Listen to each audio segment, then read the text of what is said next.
Aloha, this is Wahkeena Sitka of Vocal Alchemy, and I'm here with part 2 of my little chat about life force energy. So, you know, as a massage therapist and as a therapeutic body worker, one of the things that I have come to notice is that it's really hard to give a massage to a client when I'm exhausted and when I'm drained and when I'm depleted. It's really hard to show up and be fully present and fully available and be able to give to this client, this person who wants to receive whatever healing, because basically I'm giving my energy to that person. And one of the things that I've come to realize is that in order for me to give to that person, I have to be rejuvenated myself, because that's what they want. And I have to have my cup full because their cup is empty and they need to be filled. So, you know, basically that energy does not come out of thin air. And one of the things that's been really difficult in times past is, say, giving a massage when you're exhausted. And then you have to give another massage to somebody else right after that, because that's what you're expected to do. And you're expected to show up for the next client. And then once that person's done, you got another client. And before you know it, you've done like 3 or 4 or 5 massage clients in one day. And you started the day kind of tired, but by the end of the day, you're completely trashed and totally exhausted. And, you know, by the 3rd or 4th client, you know,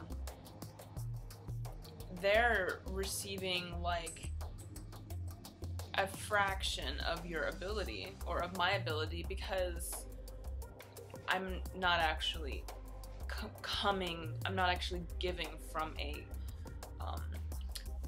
filled state, from a rejuvenated state. I've had to come to realize, somewhat painfully, I have to be quite honest, that at least for myself, that in order to actually give to a client, and in order for it to actually be meaningful and beautiful and magical and profound, what is most required is that my cup is full, and that I am energized, and that I'm full of vitality. And it is only in that peak state of vitality and energy, and in that peak filled state of life force energy, that I'm actually able to fully transmit and give, and have it actually be received, and have it actually really work and like click. Because the magic of healing, of the divine, can only be transmitted, in my opinion, when the energy is actually available.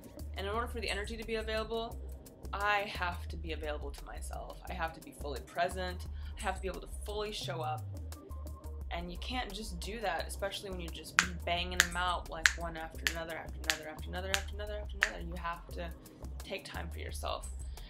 And, you know, that's been there's been a really difficult like learning curve around that one. I've been engaged in the energy work practice, and in the body work practice, and the tantra, and in the therapeutic massage realm for most of the last 10 years. At this point, 9 years, 10 years, or something like that.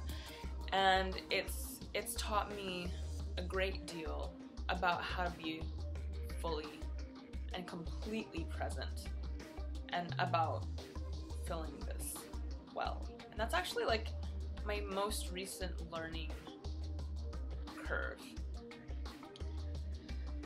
Yeah, so the thing is that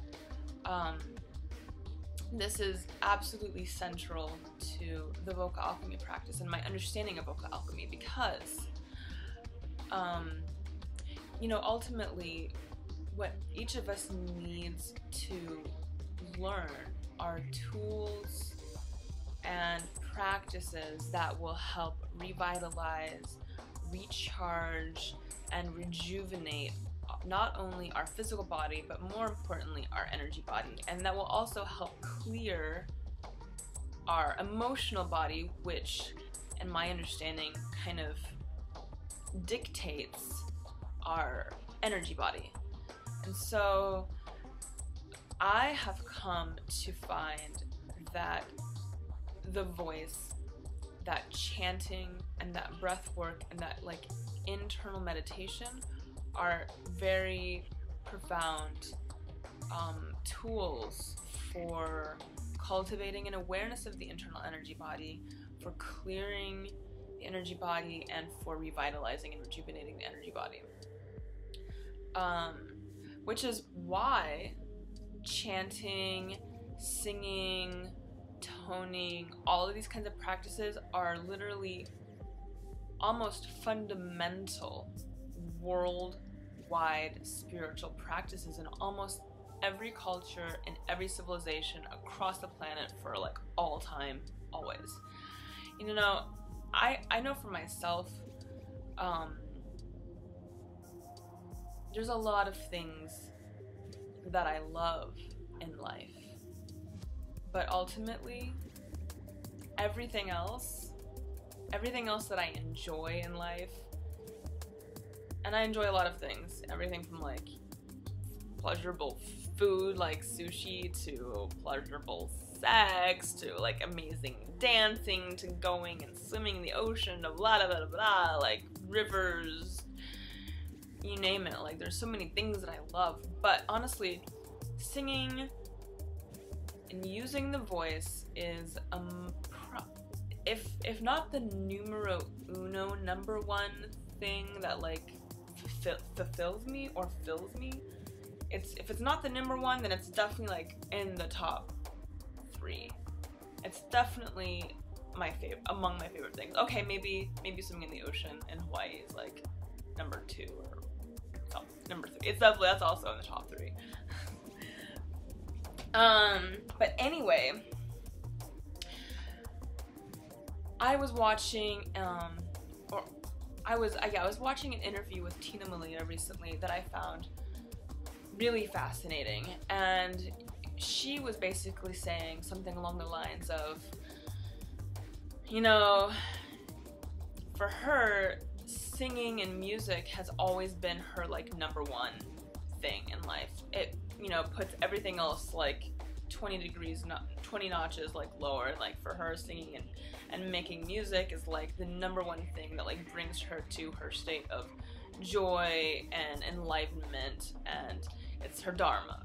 And she's amazing, and she's like transcendental, oh my god, like holy vocalist of like gorgeous magic. And one of the things that she said, she was basically making this metaphor. She was saying, imagine your best day ever, and you're on the beach with your friends in Hawaii, and you're like in total bliss. She's like, imagine that the best day ever for her, singing and being on stage and making music is like 20,000 times like more blissful than even the best moment and the best day of your life. Like it's that much, it puts her that much into her zone. And I can honestly say for myself that pretty much, yeah, when she said that, I was like, totally. I totally understand. It just made me go, woo, yep, resonate. Again, that's why I feel it with Lady Gaga. I really feel it with Lady Gaga too. I feel that she gets exactly the same level of like ecstasy and like orgasmic energy when she sings, which is why she completely, wholeheartedly like devoted herself to like making her dreams come true, which I find super inspiring. So anyway, for me, I find that the voice is very enlivening, and it fills my heart with the joy and with like the ecstasy of life. And honestly, there's nothing more pleasurable and more meaningful in life than finding that thing that lights you on fire and that brings you into that zone of total purpose in life. Stay tuned for part 3.